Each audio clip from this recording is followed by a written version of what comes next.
सविंदु बिंदु सुस्खलत तरंग रंग भंजितम द्विषत्सु पाप जात जात कारिवारी संयुतम कृतांत दूत कालभूत भीतिहारी वरमदे त्वदीय पाद पंकजम नमामि देवी नर्मदे.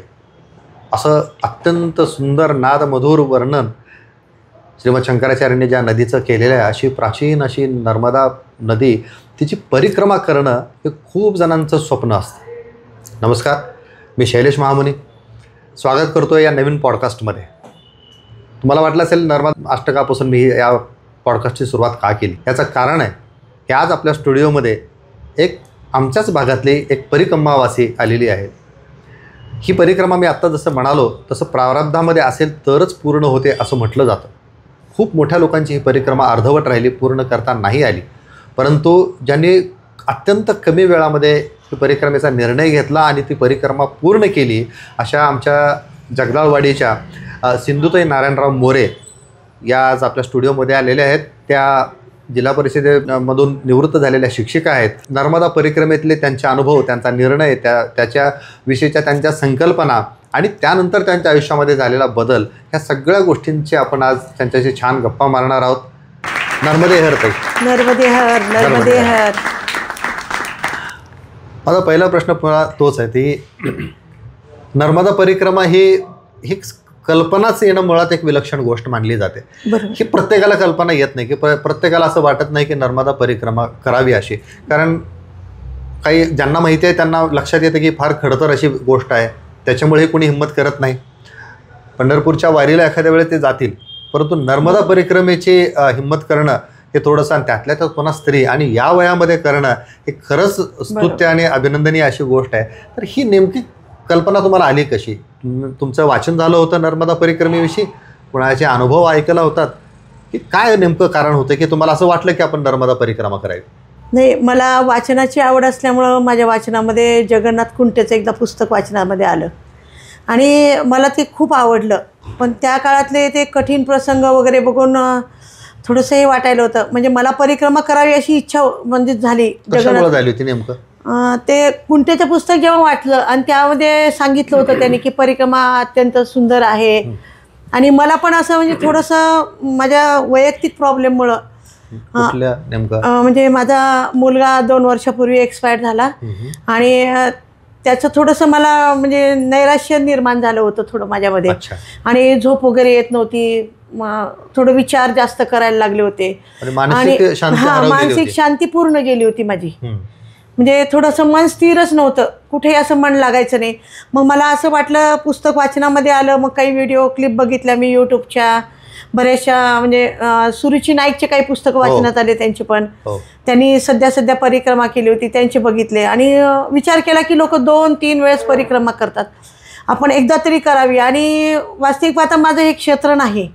अच्छा, म्हणजे तुम्ही धार्मिक किंवा आध्यात्मिक काही विषय नाही? मी कधीच पूजा पण नाही केली घरामध्ये. परंतु मला असं इच्छा पूर्ण मनातून आली. आणि तुम्ही आत्ताच म्हणला, ज्याच्या प्रारब्धात आहे त्यालाच नर्मदा माई बोलावणं येतं, नर्मदा माईचं. आणि मला पण असं मनातून खूप इच्छा निर्माण झाल्यामुळं मी जायचं ठरवलं की आपण जाऊनच येऊ, एक परिक्रमा करून बघू. पण मला जाईपर्यंत माझी शाश्वती नव्हती की मी परिक्रमा पूर्ण करेल न करेल, काय होईल, काय अडचणी काय आहेत, काही देखील कल्पना नव्हती. कारण अनेक जणांच्या परिक्रमा या अर्धवट राहतात, वापस येतात कितीतरी लोक. म्हणजे बघितलं मी स्वतः मार्कंडेय ऋषींची देखील अपूर्ण झालेली आहे, त्यांची पण परिक्रमा अपूर्ण झाली. माझ्या माहितीप्रमाणे कोण्या एकाचे भ्रमण गाथा लिहिणाऱ्या गोनी दांडेकरांची सुद्धा परिक्रमा पूर्ण झाली, बऱ्याच जणांच्या अपूर्ण राहिल्यात. म्हणजे ते मी माझ्या नंतर मी खूप बराचसा त्याचं वाचन अभ्यास केला, जायची पूर्वतयारी करावं म्हणून. बरं, जाण्याची पूर्वतयारी म्हणून तुम्ही त्याच्या मार्गाचा काही अभ्यास केला का, किंवा कसं जायचं, कोणाशी संपर्क केला? मार्गाचा अभ्यास नव्हता, पण 1-2 फेसबुकवर ग्रुप होते नर्मदा परिक्रमा म्हणून, त्याला जॉईन झाले. पण रस्त्याचं मार्गाचं काही माहीत नव्हतं, कल्पना नव्हती. परंतु जायचं असं ठरवलंच मी. आणि मग यूट्यूबवर बघून काही सामान वगैरे कलेक्शन करायला सुरुवात केली जे लागायचं. अच्छा, मग त्याच्यासाठी काही पूर्वतयारी म्हणजे चालण्याचा सराव किंवा असं काही केलं का? कारण चालतच ही परिक्रमा करावी. चालण्याचा सराव तसा होता मला, कारण पंढरपूरच्या वाऱ्या 1-2 केल्यात मी. अच्छा, म्हणजे याच्या अगोदर केल्या होत्या, कोरोनाच्या आपल्या लॉकडाऊनच्या अगोदर. हां, लॉकडाऊनच्या अगोदर केल्या होत्या, त्यामुळे त्या सराव आहे.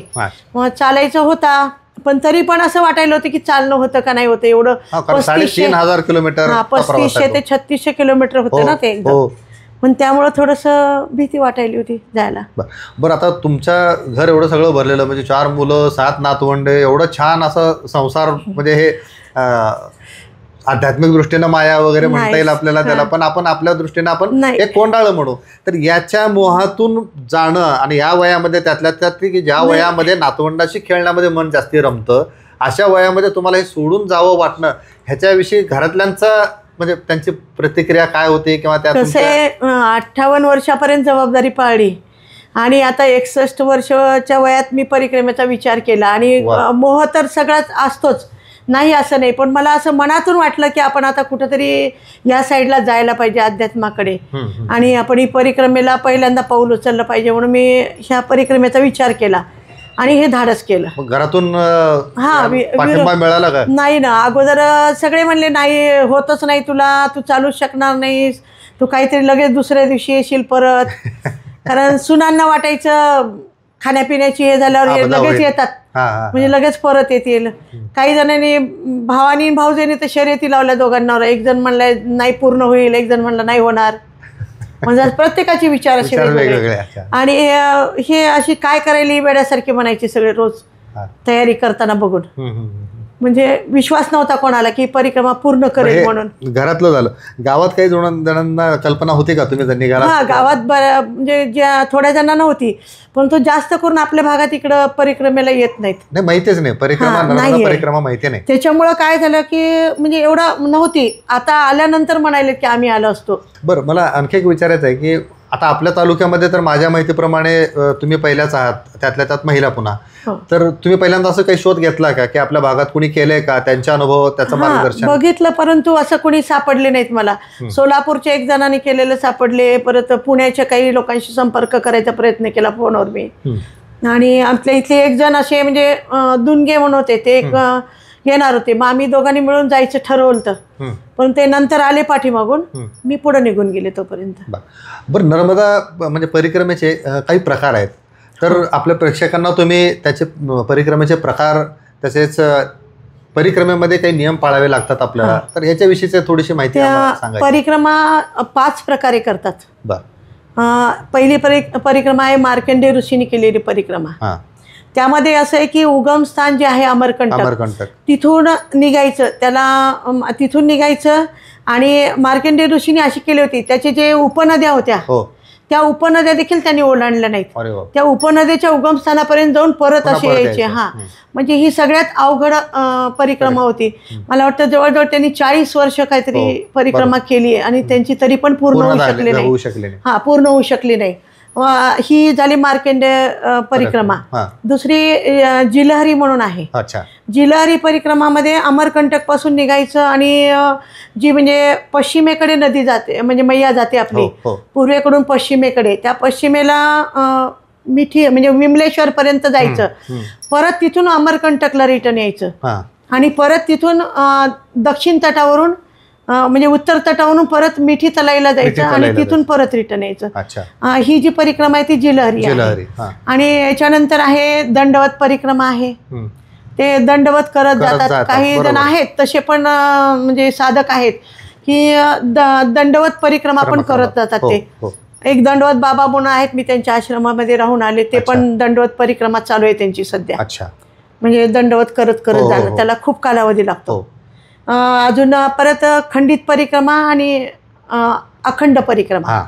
अखंड परिक्रमा म्हणजे आता जी मी केली ती, म्हणजे ती परिक्रमा कुठूनही उचलता येते की ओंकारेश्वरून घ्या, जबलपूरहून घ्या, अमरकंटकवरून घ्या, इथून निघायचं आणि जिथे म्हणजे आखात खंबातचा आखात तिथपर्यंत जायचं. तिथून समुद्रामधून नावेनी पलीकडे मिठी तलाई जायचं. मिठी तलाईहून परत अमरकंटकवरून माकी बगियाला असं तिकडून परत ओंकारेश्वर.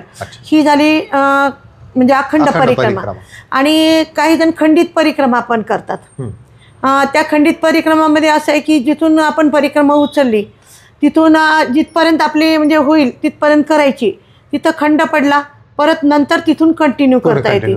अशी ही म्हणजे ही बाकी सर्व नियम अखंड परिक्रमासारखेच असतात. अच्छा.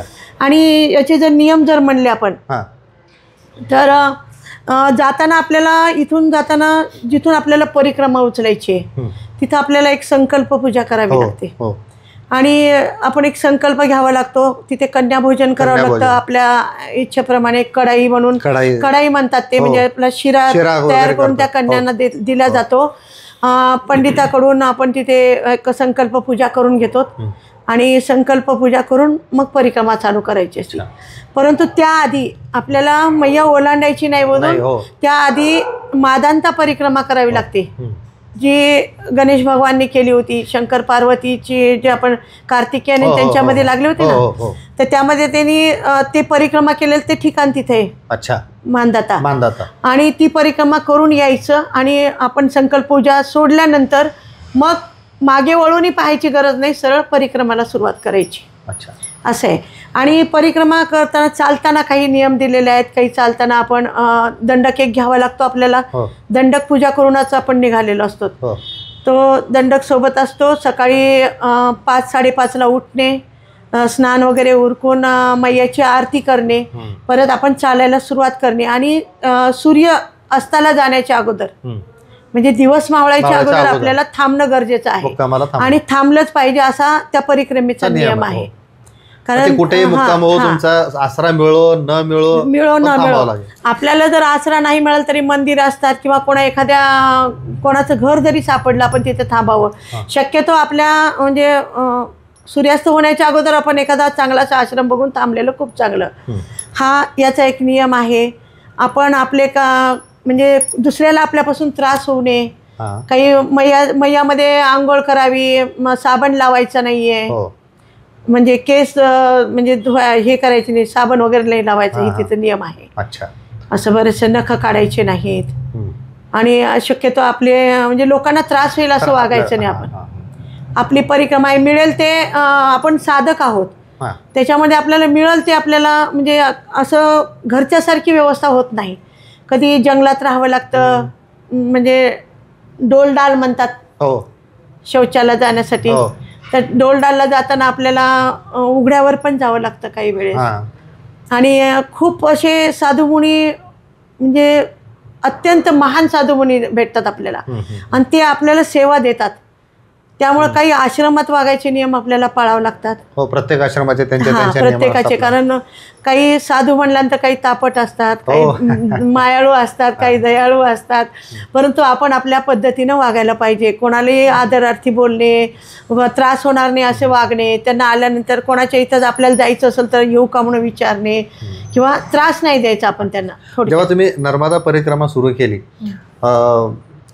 1-2 दिवस चालला, समजा 3-4 दिवस झाले, मग असं काही जणांचे अनुभव असतात की पाय दुखायला लागले, मग निर्णय असं वाटायला लागते की आपण कदाचित हे आपल्याला न होणारी गोष्ट आपण उचलण्याचा प्रयत्न. सुरुवातीला पहिल्या दिवशी तर आम्ही 5-6 किलोमीटरच चाललो, मग नंतर थोडंसं हळूहळू चालत गेलो.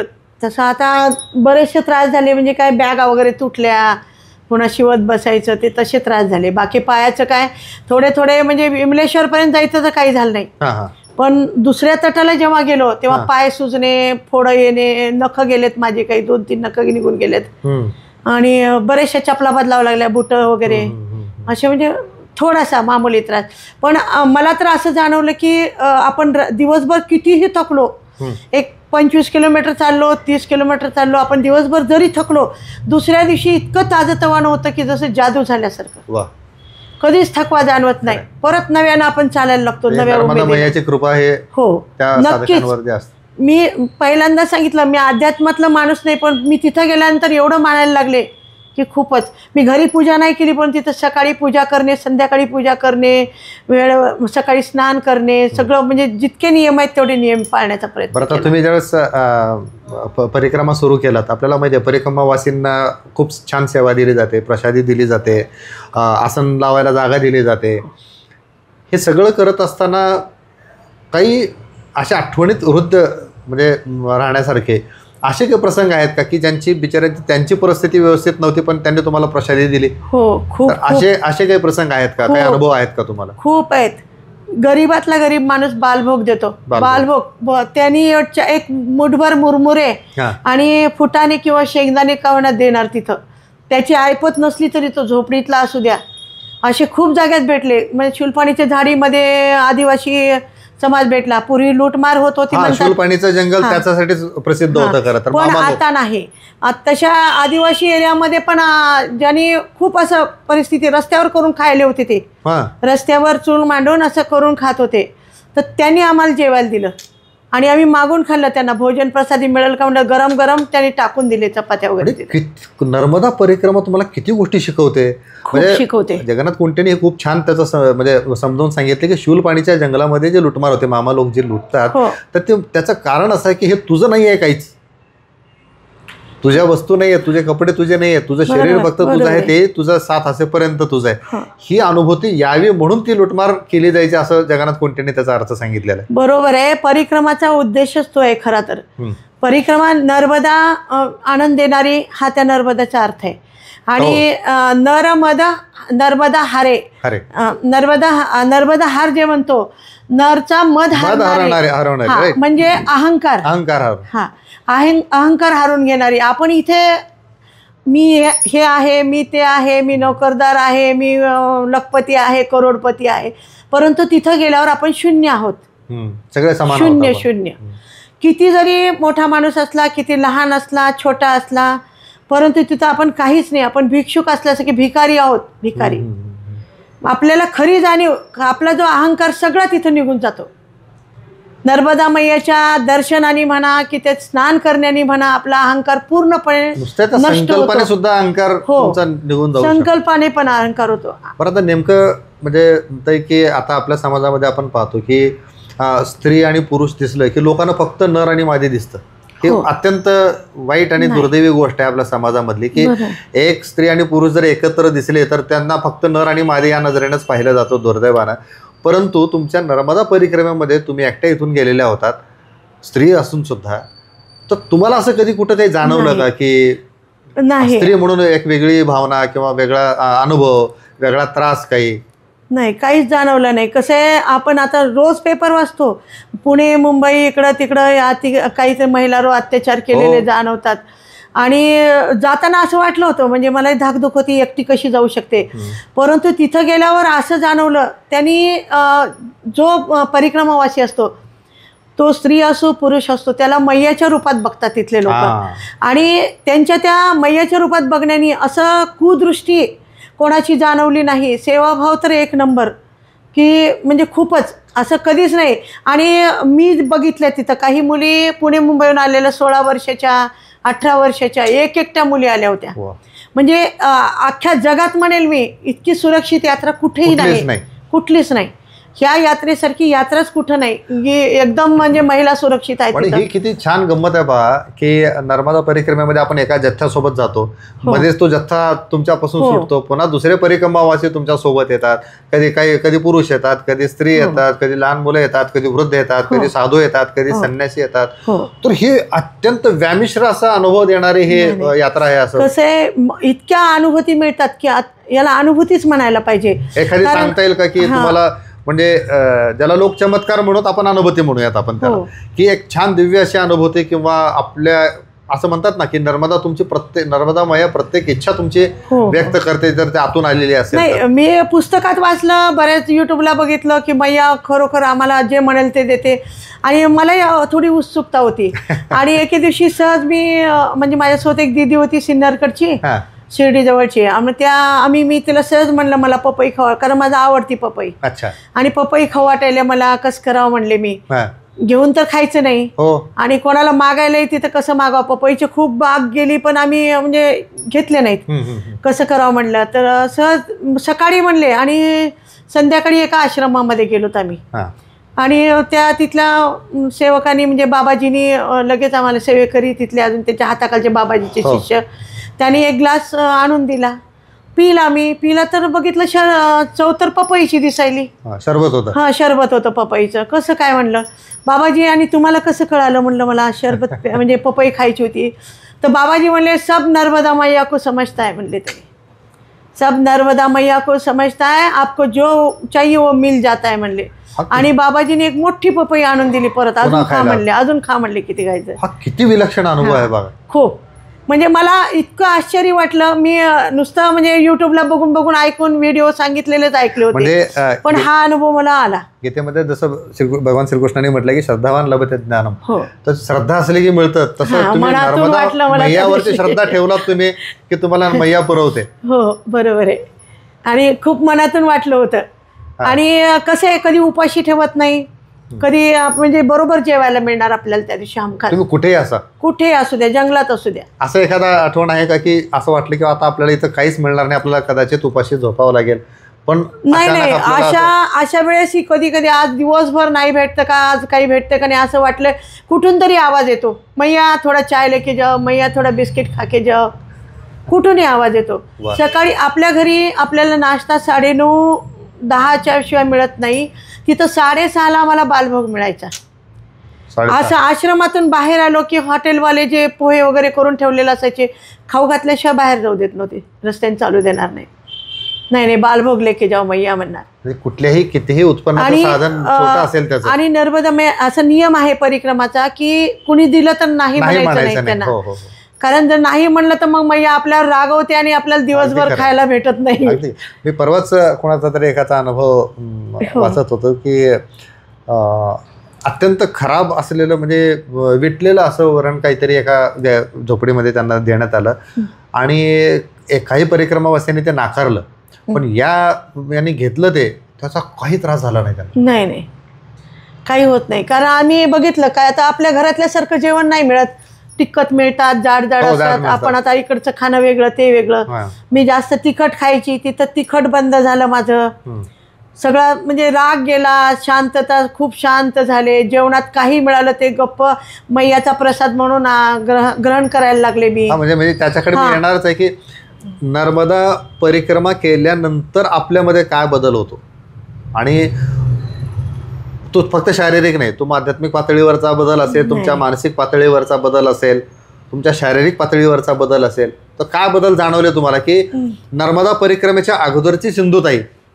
आणि नर्मदा परिक्रमेच्या नंतरची सिंधुताई? नाही, खूप बदल झाला माझ्यात, खूप बदल झाला. अगोदर मी खरं सांगू का, खूप तापट स्वभाव, घरी सुनांना हे असं नाही, चपाती बरोबर केली नाही, कच्चीच आहे अशी म्हणायची.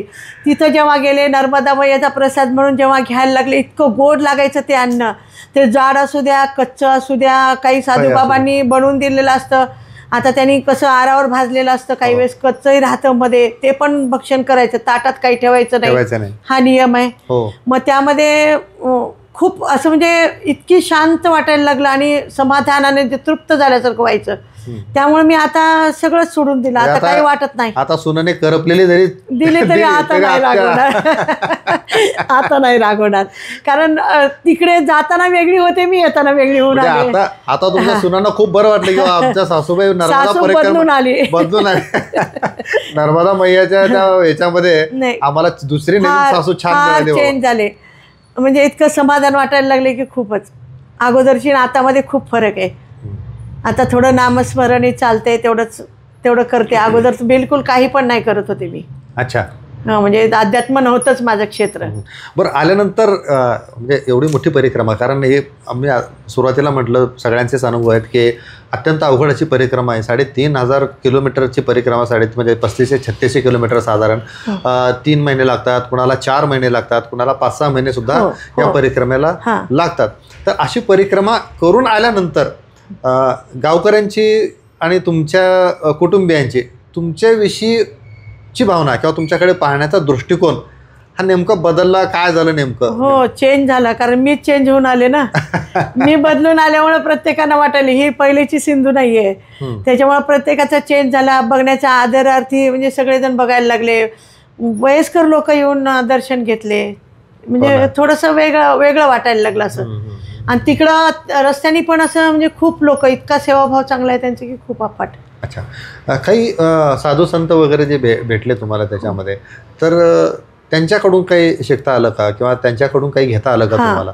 त्यांच्या म्हणजे कसं असं दिवसभर चालून जेव्हा संध्याकाळी एकत्र होतो तेव्हा सत्संग असतात काही जाग्यात, काही जाग्यात नर्मदा पुराण, काही साधू सांगतात आपल्याला. म्हणजे जे माहीत नसलेल्या गोष्टी माहीत झाल्या. खूप चांगले चांगले साधू भेटले, वेगवेगळे साधू होते, मुनी होते, साधक असे चांगले, जे काही जण 8-8 वर्ष परिक्रमा केलेले, 8 वेळेस परिक्रमा केलेले आहेत. व 70-75 वर्षाचे लोक होते. असे खूप म्हणजे एवढे भेटले. त्यांच्याकडून बरीचशी माहिती मिळाली, अध्यात्म काय असतं, म्हणजे बरंच तपश्चर्या, म्हणजे अशी साधना कशी करावी लागते, नर्मदा मैयाविषयीची माहिती मिळाली. काही जणांनी एका जाग्यात तर आम्हाला सांगितलं, एक जणांनी त्याचा अनुभव सांगितला. म्हणजे आम्ही भार कच्छला गेलो होतो, भार कच्छ. मग तिथे एक हे होते, बाबाजी होते जे सेवा देणारे. त्यांनी सांगितलं, ते आपल्यासारखे गृहस्थ होते अगोदर, आणि त्यांनी सांगितलं की एक साधू असे रस्त्याने चालले, म्हणजे त्यांना एक चहा पाजा वाटला त्या साधूंना. मग त्यांच्याकडे दूध नसायचं. मग त्यांनी काय केलं, काही दिवसांनी दुधासाठी गाय विकत घेतली. ती कोणाकडनं घेतली का, ब्राह्मण भिक्षुकाकडनं घेतली. म्हणजे ते ब्राह्मणाला दान देतात, ते नाही याच्यानंतर मयत झाल्यावर देतात. मग त्याने ती गाय एक 500 रुपयाला ठेवून घेतली. मग त्यांनी सांगितलं अनुभव की गाय 4 पाय तिचे लखवा मारला म्हणले एके दिवशी. आणि त्याच दिवशी एक साधू महात्मे नदीच्या किनारी चालले होते, मैयाच्या किनारून. यांनी असं वरून बघितलं. मग सगळे लोक म्हणले साधूला चहा तरी पाजू आपण. मग आवाज दिला. साधू बाबा नाही नाही म्हणत आले.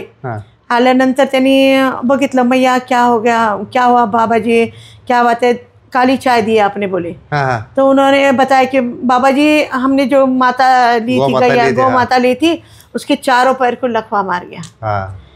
तर मग त्या साधूंनी काय केलं, असं का म्हणले, आणि उठून गेले आणि त्या गाईच्या कानात काहीतरी म्हणले, मैया आपको 6 बजे तक शाम के खडे रहना चाहिए. हे एका साधूंनी, महाराजांनी सांगितलं आम्हाला, त्यांचा अनुभव त्यांचा सांगितलाय. मैया आप 6 बजे तक यहाँ खड़े रहना चाहिए, ये बच्चा दूध के लिए तरस रहा है और उसको दूध चाहिए तो देना ही चाहिए बोले. मग हे सगळे साधू बाबा निघून गेल्यावर सगळे असे लोक टिंगल वगैरे करत बसले. काय खरे, 6 वाजता गाय कुठे उभी राहील. मग बरोबर 6 वाजता गाय उभी राहिली. मग आम्हाला त्यांनी ती गाय दाखवली, तिचे वासरं दाखवले, त्या गायीचे म्हणजे ती गायीचे वासरं, तिची पिढी दाखवली त्यांनी. आणि तेव्हापासून इतक्या गायी आहेत म्हणले माझ्याकडे, गायी म्हशी, ते सगळ्यांना मोफत सेवा देतात. ते सगळे स्वतःच्या घरातनं चहा पाजणे, दूध देणे, ताक देणे किंवा जेव घालणे, सगळं त्यांनी. आम्ही पूर्ण सेवेला लागलो. या परिक्रमेमध्ये की तुमची कसोटी पाहणारे पण काही क्षण येतात. मग ते शारीरिक कसोटी पाहू शकतात किंवा मानसिक कसोटी सुद्धा तुमची मैया तुम्हाला तपासते. म्हणजे असं नाही की एकदम सगळ्यांची सुरळीत अलगद असे परिक्रमा झाले, असे कधी होत नाही. तर असे काही कसोटीचे क्षण तुमचे आले का वाटेमध्ये कुठे? आले ना, एकदा असं वाटायला लागलं तर परत यावं असे बी आले क्षण काही वेळेस. अच्छा. म्हणजे आम्ही इथं याच्यापर्यंत, म्हणजे सरदार सरोवरच्या अगोदर एक जंगल लागते, म्हणजे इकडे गोरा कॉलनीच्या अगोदर. मग तिथं नेमकं मी पुढं एक 5 किलोमीटर पुढे गेले, माझ्यासोबतच्या 2 मैत्रिणी होत्या मागे राहिल्या त्या. आणि मी पुढे गेले आणि त्या काय केल्या, पाय दुखायलेत म्हणून थोडंसं गाडीमध्ये बसून पुढंच निघून गेल्या, खूप पुढे गेल्या. आणि मी एकटीच पडले. मग सुरुवातीपासून 1-2 सोबत होते. मग त्या दिवशी पूर्ण एकटी होते मी. किती साधारणतः किती अंतर, किती वेळ? 40 किलोमीटरचं अंतर एकटीच. हो, मग ते 2 दिवसात कव्हर केलं मी. अच्छा. म्हणजे 2 दिवस एकटी होते मी आश्रमात. त्या दिवशी मी एकटीच महिला होते, बाकी होते पुरुष मंडळी होते बाकीचे. मग अजून एक MP चे एक बाबा सापडले.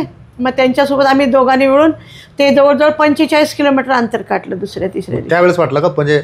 त्यावेळेस वाटलं आता जावं का असं, म्हणजे थोडंसं मन हे व्हायला. थांबवलं कुठल्या गोष्टीने तुम्हाला नेमकं की आपण? नाही, बघितलं मी तिथं की सगळेजण एकटेच आहेत, मग आपल्याला काय व्हायला म्हणलं. म्हणजे थोडंसं दुसऱ्यांनाही बघून मला असं वाटलं की नाही आपण जायलाच पाहिजे. म्हणजे बाकीच्या इतर परिक्रमा येताना आपण घरातून एकट्या नाही. एका बाबाजीने सांगितलं, मैया घर से अकेले आते हो, जन्म से अकेले आते हो, जाते भी अकेले हो, हाँ, फिर साथ किसकी चाहिए, कोई जरूरत नहीं साथ.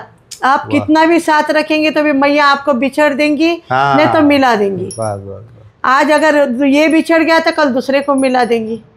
आणि दुसऱ्या दिवशी खरोखर म्हणजे MP चे एक बाबा सोबत घेऊन गेले मला, चला मैया आपण सोबत जाऊ. वा. पण या परिक्रमेमध्ये असं म्हणजे खूपदा होतं आणि हे सामान्य गोष्ट आहे की आता बिकट अनुभव पण आले. की रस्ता चुकणे म्हणा किंवा मग वाटेत काहीतरी होणं, असं काही अनुभव आले का तुम्हाला? हो, आले ना. म्हणजे सकाळी खूप धुकं पडायचं. धुकं पडल्यावर असं म्हणजे काय सगळे पळायला लागतात तुरु तुरु आपले. सकाळी स्पीड सकाळी जास्त राहते सगळ्यांची. आणि त्यामध्ये काय झालं, मी आणि माझी मैत्रीण समजा एक मैया होती माझ्यासोबत, आम्ही दोघी जणे जंगलामध्ये वाट चुकलोत. अच्छा. म्हणजे आम्ही रस्त्याने जायच्या ऐवजी घनदाट जंगलाच्या आतमध्ये गेलोत, खूप आतमध्ये, की तिथे पूर्ण अशी दाट झाडी म्हणजे सावली म्हणजे उन्हाची तिरीप येऊन असं जंगलात घुसलोत, घनदाट जंगलामध्ये घुसलोत. आणि रस्ताच सापडेना. ओरडून नर्मदे हर नर्मदे हर आम्ही पुकारा पण केला, कोणी आवाज देईल वाटलं, पण कोणी चिट पाखरू नव्हतं तिथं, म्हणजे एवढ्या घनदाट जंगलात. मग भीती पण भीती वाटायला लागली. भीती वाटायला लागली. ती मैया आता कसं करायचं म्हणायली. थोडी लहान होती वयानं मुलगी ती. आणि मग आता काय करायचं. मग शेवटी मी काय रोज लोकेशन पाठवायची भावाला, म्हणजे सवय त्याला एक उत्सुकता, कुठं गेली म्हणत. मग मी रोज लोकेशन पाठवण्यामध्ये काय केलं, पाठवलं होतं लोकेशन. मग त्याला फोन केला. माझं म्हणजे नेट चालत नव्हतं, फक्त मोबाईल चालत होता, म्हणजे नेटचं एवढं स्पीड नव्हती तिथं. मग मी त्याला फोन केला आणि माझं लोकेशन बघ आणि मला सांग रस्ता कुणीकडे जायचं. मग थोडं या साईडला 4 पावलं चालायची, इकडं जाऊ का, थोडं या साईडला जाऊ का, असं म्हणजे त्याला रस्ता कळना गेल्यावर मग त्यांनी सांगितलं की या साईडला जा, रोड सापडेल तुला. मग पुढं रोड सापडली आणि मग एका मोटरसायकलवाल्याने मार्गदर्शन केलं. आणि मग त्या दिवशी आमचं चालणं झालं नाही जास्त, एक 10-12 किलोमीटर ते चुकलेलंच तेवढं. मग आम्ही पटकन आश्रम जवळ केला आणि थांबून गेलो तिथं. असे म्हणजे बरेचसे आले असे. चालणं आहे, आपल्याला चालण्याची सवय नसते, पायाला फोडं येणं किंवा असे अनुभव तुमचे किंवा तुमच्या सहकाऱ्यांचे आले तसे खूप आले. आणि मग एकमेकांची सेवा करणं, एकमेकांना सांभाळून घेणं, ते पण सांभाळून घेणं. त्या मुलीने मला सांभाळून घेतलं, मी पण तिला. असं बऱ्याचदा म्हणजे मला डोळ्याचा प्रॉब्लेम असल्यामुळं संध्याकाळी दिसायचं नाही. अशा वेळेस एके दिवशी खूपच उशीर झाला आम्हाला, आश्रमच सापडेना. इथं आश्रम आहे, तिथं आश्रम आहे म्हणत म्हणत अंधार झाला. 7:30-8 वाजले. म्हणजे परिक्रमेतला आमचा पहिला दिवस की असा सूर्यास्ताला गेल्यानंतर आम्ही चाललो. आणि मला दिसत नव्हतं. मी नुसती पावलाकडे खाली त्या पांढऱ्या पट्टीला बघून चालायला लागले, साईड पट्टीला पांढऱ्या, असं. आणि त्या मुलीने सांभाळून घेतलं. शेवटी आश्रम सापडला, थांबलोत. म्हणजे आश्रम नव्हता, एक ग्रस्तानं असं म्हणजे जागा ठेवलेली होती त्यांची, खास ठेवली होती, तिथं मग थांबलोत. असे अनुभव आलेत. परत म्हणजे चालताना एकदा आम्ही वाट चुकलोत. म्हणजे असं किनाऱ्याने जायचं होतं, मैयाच्या किनाऱ्याने होतं. मग मैयाच्या किनाऱ्याने जाताना असं आश्रम असे उंचावर असतात साईडला. मग तिथे खूप असे रस्ते, आश्रम जास्त असल्यामुळे जागी जागी रस्ते वरच्या बाजूला जाणारे असतात. मग धुकं असल्यामुळं आम्ही आपले मैयाच्या किनारी पकडून गेलो. तर पुढे गेल्यानंतर आमच्या असं लक्षात आलं की इथे रस्ताच संपलाय. म्हणजे मैयाचं पाणी किनाऱ्याला पूर्ण चिटकलेलं होतं.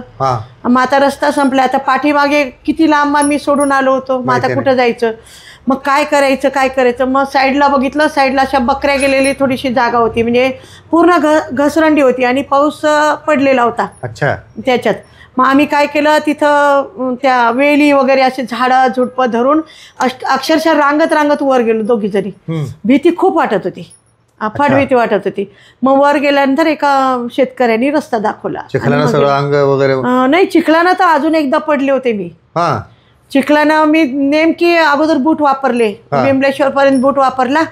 आणि मला काही जणांनी सांगितलं की बूट टाकून द्या आणि दुसरं काहीतरी घ्या, आता इथं टाकावं लागतो असं ओके सांगितलं. मग तिथं परत मी मिठी तलायला स्लीपर घेतली. तिथं दुकान नसल्यामुळे तेवढं तात्पुरती एक स्लीपर घेतली. आणि स्लीपरमध्ये असं थोडासा नाला होता छोटासा, गावाच्या जवळ असल्यासारखा. पाणी वाहिलं तर त्याच्यावर असं लाकडाचं हे टाकलं होतं, लाकडावरून चालत जायचं होतं. आणि नेमकं तो पाय स्लिप झाला आणि तोंडावर पडले. म्हणजे लागलं नाही, तोंडावर पडल्यावर काय झालं, पूर्ण शरीर भिजलं समोरचं, म्हणजे चिखल लागला. चिखल असा म्हणजे घाण होती थोडीशी चिखलाचा. मग चिखल लागला ना, आता कुठंच धुवायला जागा नाही. पूर्ण दिवसभर मी 2 गावं ओलांडले, तशीच गेले. एका आश्रमात जाईपर्यंत 12-1 वाजता गेले मी तिथं. म्हणजे नर्मदा परिक्रमा तुम्हाला शरीराविषयी सुद्धा उदासीन नाही, काहीच नाही. शरीराकडे काय गरज आहे, बघायची गरजच नाही, कशाचंच नाही. जातानाच मी केस काढून गेले होते त्यासाठीच. कुठलीच इच्छा ठेवायची, केसाचं धुवायचा प्रॉब्लेम नको, पूर्ण वैराग्य तर वैराग्यच. बरं, खूप लोकांना असे अनुभव येतात की वन्य श्वापद वगैरे आजूबाजूला असणं करणं, असा काही प्रसंग हो, तुमचा? असंही आलाय. एकदा आलाय. स्वापद काही असे जंगली मोठे भेटले नाहीत, म्हणजे असे भरपूर जंगलामधून गेलो, म्हणजे घनदाट जंगल, अभयारण्य होते, साईडला म्हणजे साईड पट्टी लावलेल्या होत्या अशा ताराचे कुंपण वगैरे. पण एका जागेत आम्ही आश्रम म्हणजे असा होता की असं बोगद्यासारखे रस्ते, असे म्हणजे किनाऱ्याला जाताना असं घनदाट वाळूचे बांबूचे असे दोन्ही बाजूनी कमान केल्यासारखे आतमधून जायचं, आणि किनारी एक मंदिर छोटंसं आणि 2-4 राहुटे असल्यासारखं झोपड्या असल्या, आणि त्या झोपड्या अशा अर्धवट म्हणजे अर्धच कूड घेतलेलं आणि वरून छत आणि अर्धा भाग उघडा असलेल्या अशा झोपड्या. मग तिथे आम्ही 2 जणी अजून 3 बाबा लोक होते, आणि ते आम्ही 2 जणी असे 5 जण होतो. आणि तिथं रात्री असं पूर्ण म्हणजे बाजूला खूप घनदाट जंगल, तिथं जायचं नाही असं सांगून ठेवलं होतं तिथल्या बाबाजीने की बाहेर एवढ्या लांब जायचं नाही, हे एवढ्या एरियामध्ये म्हणजे इथल्या एवढ्याच भागामध्ये थांबायचं. रात्रभर असे म्हणजे 30-40 कोल्हे असतील बघा, एवढं ओरडत होते रात्रभर, बाजूने पूर्ण भीती वाटायली होती. ते साधू लोक झोपून गेले मंदिरामध्ये, आम्ही 5 आपली परिक्रमावासी बसलो होती ते. मग रात्रभर मला झोपच आली नाही, शेकोटीजवळ बसून राहिले निवांत. म्हणजे थंडी पण खूप होती, खूप अफाट थंडी होती त्या काळात. बरं, मध्ये कधी आजारी पडणं किंवा डॉक्टरला म्हणजे डॉक्टरची कन्सल्टिंग करावी लागणं अशी काही गरज पडली कधी? तशी कधी पडली नाही, फक्त एकदा झालं होतं, थोडा घशाचा प्रॉब्लेम निर्माण झाला होता. पण तिथे त्या लोकांचा सेवाभाव एवढा आहे की खूप अफाट. मग मी काय केलं, मंडलेश्वरला होतो तिथे, मंडलेश्वर आश्रमामध्ये. मंडलेश्वरचा आश्रम त्याच्या पुढच्या बाजूला खूप सुंदर मैयाचा किनारा आहे, आणि तिथं असं म्हणजे बाकडे वगैरे टाकलेले आहेत, फिरायला लोक येतात, अशी रोड आहे छानपैकी, कार घेऊन येतात, बसतात, थोडंसं निवांत क्षण अनुभवतात. मग तिथून मी खाली उतरले, आश्रमामधून वर होतं आमचं मुक्कामाचं ठिकाण, आणि मग मी येऊन एका मुलाला विनंती केली, बाबा मला दवाखान्यात घेऊन चल. बरोबर 11-12 वाजले होते. रात्रीचे 11-12 वाजले होते. तेवढ्या रात्री त्या मुलाने गाडीवर बसून नेलं, डॉक्टरांना उठवलं, हे मैयाजी आहे, परिक्रमावासी आहे, इनको मदत करो. डॉक्टरनी उठून औषधं लिहून दिले. परत त्यांनी मेडिकल उघडलं, मेडिकल उघडून मेडिकलमधून औषधं घेऊन दिले. पैसे पण मला देऊ दिले नाहीत त्या मुलांनी. किती सेवाभाव या लोकांमध्ये भरलेला. आणि परत मला आश्रमात आणून सोडलं त्यांनी. नाही, हे खरंच विलक्षण आहे ना. खूप विलक्षण आहे, खूप विलक्षण, कुठंच भेटत नाही असं. एवढे सुंदर क्षण, आपण जे म्हणतो ना, देव भेटतो, नर्मदा मैयाची परिक्रमा केलेला देव भेटतो. मला तर सगळ्या माणसांमध्ये देव भेटला. हीच अनुभूती आहे. जितके माणसं होते तितक्यामध्ये वेगवेगळा देव भेटला. कोणाची सेवा वेगळी, कोणाची सेवा वेगळी. एका आश्रमामध्ये तर पाय धुवायचं, पाय धुवून पाय पुसून काढायचे त्याने, त्याशिवाय नाहीच आश्रमामध्ये. असं म्हणजे सेवेला हे नाही, त्यांच्या अंत नाही. इतकी सेवा करतात. त्याच्यामुळे आपण किती लीन होऊन जातो ना. नाही, आपण त्यांच्यापुढे खूप शून्य आहेत म्हणलं नाही मी, 0 आहेत आपण, 0. पण ह्या अनुभूतीसाठी का होईना पण नर्मदा परिक्रमा नाही करायलाच पाहिजे. आयुष्यात आल्यानंतर एकदा तरी नर्मदा परिक्रमा करायला पाहिजे. कारण आपण जे आपलं मोह माया हे सगळं बाळगलेलं अहंकार, हा सगळा धुवून निघतो तिथं. वा, पूर्ण धुवून निघतो, काहीच राहत नाही तिथं. खऱ्या अर्थानं नर्मदा परिक्रमाला तुम्हाला शुद्ध करून पाठवते. शुद्ध नाही, पूर्ण अंतरंगातून शुद्ध करते. पूर्ण अंतरंगातून शुद्ध करते ती. अहंकार तर गळूनच जातो. महत्वाचा तोच आहे. तुम्हाला म्हणजे पुन्हा जावंसं वाटतं का? हो, किती वेळेस जावं वाटतं अजून. आता आल्यापासून मला घरी करमत नाहीये. नर्मदा मैया बोलावते? नाही बोलावते. आणि मला असं विचार आहे, कसं आहे, आता असं म्हणतात की 86,000 मंदिरं आहेत नर्मदा मैयाच्या किनाऱ्यावरती, म्हणजे दोन्ही तटावर, दक्षिण आणि उत्तर तटावर 86,000 मंदिरं आहेत. आणि हे एवढे तर पूर्ण आपल्याला बघणं होत नाहीत. आणि ते इतके आहेत की बघा, मार्कंडेय ऋषींनी 7,000 वर्षापूर्वी परिक्रमा केली होती. तेव्हापासून इतके तपस्वी, मुनी, साधू, साधक जे कुणी आतापर्यंत झालेत, आणि असं म्हणतात की अदृश्य स्वरूपामध्ये मैयाच्या किनारी ज्यांनी साधना केली ते अदृश्य स्वरूपात अजून पण करतात. आणि असं म्हणणं आहे की ज्यांचे कमंडलू लागलेले आहेत. अरे बापरे, इतके साधू आहेत. इतके साधू आहेत तिथं. आणि ती एक सकारात्मक ऊर्जा आहे तिथं. त्या किनारी एक सकारात्मक ऊर्जा निर्माण झाली. तुम्हाला कुठेच भंपकपणा किंवा असं कुठंच जाणवलं नाही? कुठेच नाही. असं म्हणजे तिथे नाहीच आहे, असं काही भंपकपणा नाहीच आहे. आणि भोंदू तो आपण बुवाबाजी, म्हणतात ना, भोंदू. नाही तसे तर कुठंच भेटले नाहीत तसे. जे खरोखर मनातून सेवा देणारे आश्रम आहेत, मनातून सेवा देणारे लोक आहेत तिथं. बंधू वगैरे तुम्हाला कुठेच दिसले नाही? नाही असे कुठंच नाही दिसले.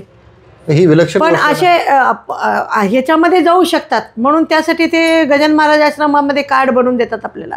हा ते नाही, तो नियम आहेच आहे तो. नाही कार्ड तो बनवून नियम देतात म्हणजे याच्यासाठी आहे की असे भोंदू मध्ये घुसून जाऊ नये. मध्ये. हो. हा, परिक्रमावासीच्या सोबत जाऊ नये किंवा त्यांना काही करू नये. एवढं आमचं सामान कुठं जरी पडलं तर लूटमार होत नव्हती म्हणा की थोडक्यात. चोरी नाही, काही नाही. काय विषय? काही वेळेस म्हणजे आता एखाद्या वेळेस सडक लागली, रोड लागली, तर आम्ही काय करत होतो, एखादा थांबून मैया आते क्या म्हणायचा, विचारायचा, आप आते क्या? नाही हम नहीं आते, चलो हमारी बॅग ले जाओ. तर जेव्हा बॅग आमची पुढं नेऊन ठेवायची ते कुठंतरी दुकानापुढं म्हणजे रोडवर त्या आम्ही किती जाऊ तितक्या, मग तिथं काही कुणी हात देखील लावत ना. आमचे पैसे जरी असले मग तिथं हात लावत नव्हते. म्हणजे किती म्हणजे कुठल्याही प्रकारे का होईना पण सेवा नाही त्यांची ते इतकी सेवा द्यायचा प्रयत्न करतात की आपल्याला म्हणजे असं हे वाटतंय. सकाळी बिस्किटच्या पुड्याने पूर्ण पिशवी भरायची आणि मग ते पहिले 6 किलो 5 किलो वजाचं आम्ही ते रोजचं हे कमी करावं का ते कमी करावं का, हा प्रश्नामध्ये. मग काय करणार आम्ही, ते लहान मुलं जेव्हा नर्मदेहार म्हणून हे करणार, नमस्कार केला तेव्हा त्यांना ते बिस्किट पुढे प्रसाद म्हणून द्यायचं. एकदा आता बॅग तुटलेली बॅग शिवून दिली एका माणसाने. पैसे घ्या म्हणलं तर नाहीच म्हणलं, घेतच नाही म्हणला दुकानदार. मग त्याला काय करावं, तर एक काजीचं पॉकेट देऊन टाकलं, हे प्रसाद आहे. नाही म्हणला, नाही प्रसाद आहे, आपको लेना पडेगा म्हणून. तसं म्हणून काय म्हणा त्याला देऊन टाकलं. म्हणजे भाग आहे. आपण मानवी आयुष्याचा ज्यावेळेस विचार करतो त्यावेळेस आपल्यावरती किती जणांचं ऋण आहे याची जाणीव आपल्याला तिथं होऊ शकते की त्या पिशवी शिवून देणाऱ्या माणसाचं सुद्धा आपल्यावरती ऋण आहे की त्याने आपली सेवा केलेली आहे, आपल्याला धरून त्यानं नेलेलं आहे, आपली पिशवी ज्याने नेऊन ठेवलेली आहे त्याच्याही सेवेच्या माध्यमातून त्यांची गिनतीच होऊ शकत नाही. एवढ्या लोकांची सेवा होती आपल्याला, इतके लोक. आणि खूप म्हणजे वस्त्रदान करणारे, वस्त्रसेवा देणारे, तुम्हाला टिफिन पोहोचवणारे. एक कुटुंब असं आहे की त्यांच्याकडे जाताना रस्त्यामध्ये लागतंय आणि त्यांच्या बोलावतात त्यांनी, नाश्ता वगैरे करा, बालभोग घ्या म्हणून. त्यांच्याकडे स्वेटर पाहिजे का, माकड टोपी पाहिजे का, तुम्हाला बूट पाहिजे का, मोजे पाहिजे का, एवन जेवढं साहित्य लागतं तेवढं पाहिजे का म्हणून विचारतात, तेवढं देतात ते. तेवढे गोडाऊन भरून ठेवले त्यांनी, गोडाऊनचे गोडाऊन. लखपती, करोडपती, अरबपती लोकांपर्यंत सेवा देतात. 35 लोकांचं एक कुटुंब असं भेटलं की ते स्वतःच्या हातानेच करून खाऊ घालतात. म्हणजे माणसाला नाही, आचार्याच्या हातून खाऊ घालायचं नाही, म्हणतात आमच्या हातून खाऊ घालण्यास सेवा देणं त्यांचं. तेव्हा किती 200 लोक येऊ द्या, 100 येऊ द्या, 150 येऊ द्या, किती येऊ द्या, त्यांनी सकाळचा बालभोग देतील, दुपारचं जेवण, संध्याकाळचं जेवण, म्हणजे दोन्ही वेळेस भोजन प्रसादी त्यांच्याकडून मिळणार. बरं, असं कुठलं आश्रम वाटलं का की बस झालं बाबा आता आपण इथं थांबावं, आता खूप आश्रम वाटले, आता आपण आपलं उरलेलं आयुष्य आपण या आश्रमामध्येच आपण व्यतीत करावं, छान साधनेमध्ये. म्हणजे जगन्नाथ गुंटेचं जे पुस्तक आहे ना, साधना मस्त, तर त्या साधनेच्या मस्तीमध्ये राहावं, असं असे काही आश्रम किंवा असे काही ठिकाणं दिसली का? खूप आश्रम भेटले तसे, आणि इतके महात्मे भेटले. त्यांच्याकडे असं बघितलं तरी इतकं प्रसन्न वाटायचं, असं समाधान वाटून जायचं. आणि आपल्याला इथे मुक्काम करावं वाटायचं, पण सोबतीचे जे काय नाही चला म्हणायचे. असं वाटायचं की 2 दिवस आपण थांबून जायचंच नाही आता किंवा. आणि त्यांचा कसं तिकडे ज्यांना भेटलो त्यांचा आग्रह असतो की तुम्ही सेवा द्यायला या, मग या, कधी या, केव्हा या, 2 महिने या, 1 महिना या, 15 दिवस या. मला एक कृष्ण सखी म्हणून भेटले आपले तृतीय पंथी मधले, सेवा देतात तिथं. म्हणजे मिठी तलाईला त्यांचा आश्रम चालवतात ते. तर मिठी तलाईला जेव्हा एका जहाजामध्ये छोट्या बसून 400-500 माणूस एका वेळेस जातात, तेवढ्यांना ते सेवा देतात. जवळजवळ 40-50 किलोचे गुलाबजामुन त्यांचे एका वेळेस जातात. असे सकाळ संध्याकाळ, सकाळी असं तिथं महाराष्ट्रीयन लोक जास्त राहतात तिथं, आणि ते मुंबईचे आहेत, ते देतात सेवा. तर ती कृष्ण सखी म्हणतो आम्ही त्यांना, कृष्ण सखी होत्या त्या. आम्हाला नर्मदापुरमला भेटल्या, परत पुन्हा फोन केला, आप मैया कब आ रहे हो, परत केव्हा येणार, येईपर्यंत येऊन कडकडून भेटून परत जेवायला वाढून आपल्या आवडीचं जेवण तयार केलं त्यांनी, भाज्या वगैरे बनवून मग जेव घातला त्यांनी. किती कृष्ण सखी, किती समृद्ध अनुभव परिक्रमा देते बघा, खूप देते, खूप. म्हणजे त्या असे साधू तर खूप भेटले. आता एक साधू येऊन पण गेले मला भेटून तुमच्याकडे, भेटून गेले, जे आम्हाला सेवा देत होते ते येऊन गेले. इथं तुळजापूरला आले होते. असे लोक आहेत की ते तुम्हाला म्हणजे तुम्ही सांगा कुठं आहात तुम्ही, आम्ही तुम्हाला अन्न आणून देऊ, हो, इथपर्यंत सेवा देणार. म्हणजे एक म्हणजे उत्तर तटाला जंगल लागते, कोणतं तरी अभयारण्य आहे ते. त्या जंगलामध्ये असं साईडला पूर्ण तारेची जाळी वगैरे मारलेली आणि रोड आहे. मग तिथं जेवायला सुविधाच नाही आहे. आश्रम खूप दूर दूर आहेत, नाही आहे तिथं. मग ते एक म्हणजे कार सेवा देतात, गाडीमध्ये पार्सल आणून देतात आपल्याला. त्यांना फोन करायचा? हां, फोन ते आपण जाताना परिक्रमाला जाताना अगोदर रस्त्यामध्ये पूर्वी एक आश्रम लागतो त्यांचा, तिथं ते आपल्याला एक कार्ड देतात, परिक्रमावासीच म्हणून. आपला म्हणजे आधार कार्ड घेतात आणि एक कार्ड आपल्याला देतात गळ्यामध्ये टाकायसारखं, आणि ते कार्डावर नंबर असतो. म्हणजे परत त्यांनी जर पार्सल आणलं तर तुम्हीच परिक्रमावासी आहेत म्हणजे कार्ड बघण्यासाठी. आणि ते आपल्याला जाग्यावर पार्सल आणून देतात रस्त्याने, त्या जंगलामध्ये, जंगली भागामध्ये. तिथं फक्त रोडवरनच चालायचं असतं, बाजूला पूर्ण कंपाऊंड मारलेलं असतं आणि घनदाट झाडी, तिथं कुठलाही आश्रम नाही. अशा ठिकाणी ते पार्सल सेवा देतात ठराविक एरियापर्यंत त्यांच्या.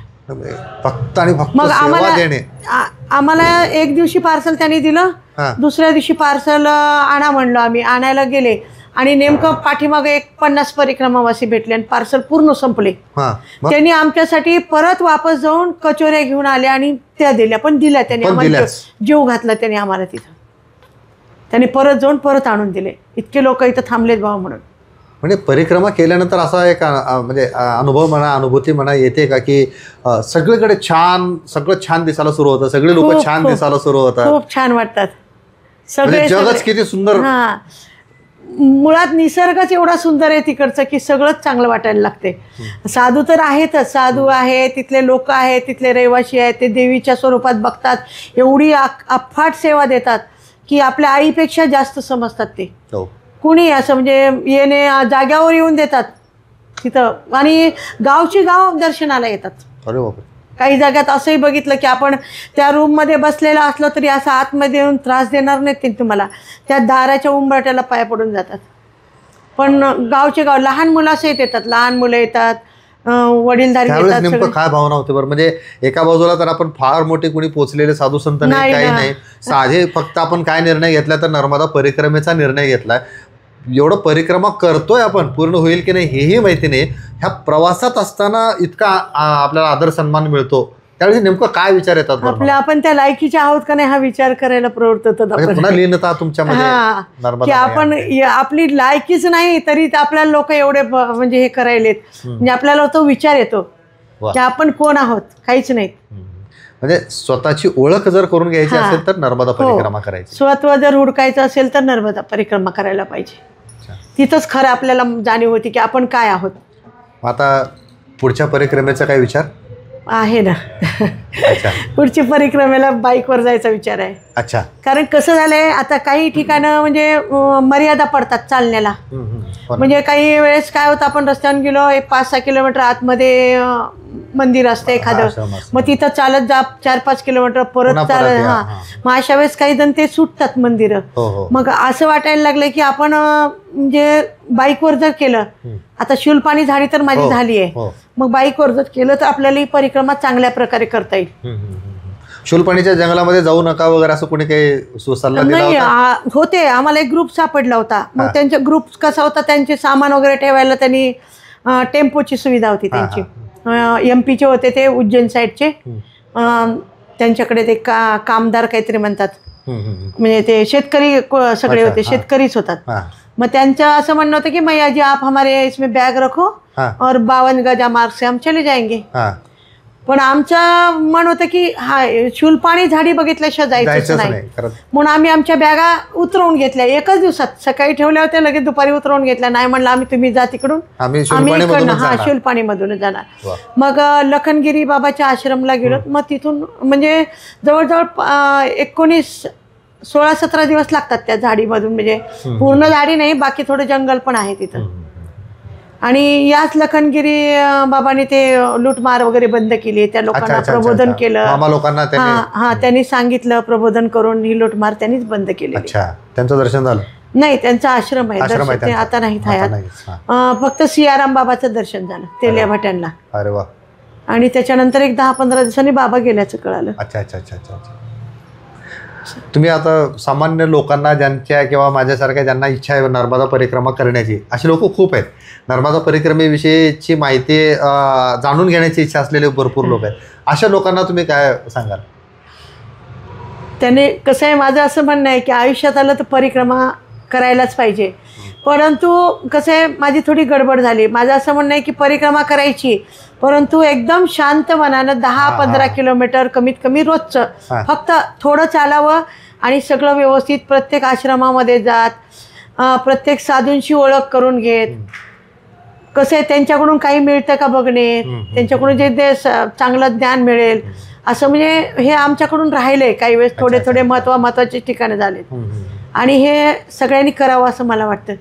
आणि नर्मदा परिक्रमा करायलाच पाहिजे, कारण स्वतःला ओळखण्याची जर इच्छा असेल तर त्यांनी ते करणं गरजेचं आहे. ताई, तुम्ही आमच्या स्टुडिओमध्ये आलात आणि नर्मदा परिक्रमेसारखा एक विलक्षण अनुभव आमच्यासोबत आमच्या सर्व प्रेक्षकांना तुम्ही दिलात, याबद्दल आमच्या स्टुडिओच्या वतीनं मी तुमचे आभार मानतो. नर्मदे हर. नर्मदे हर.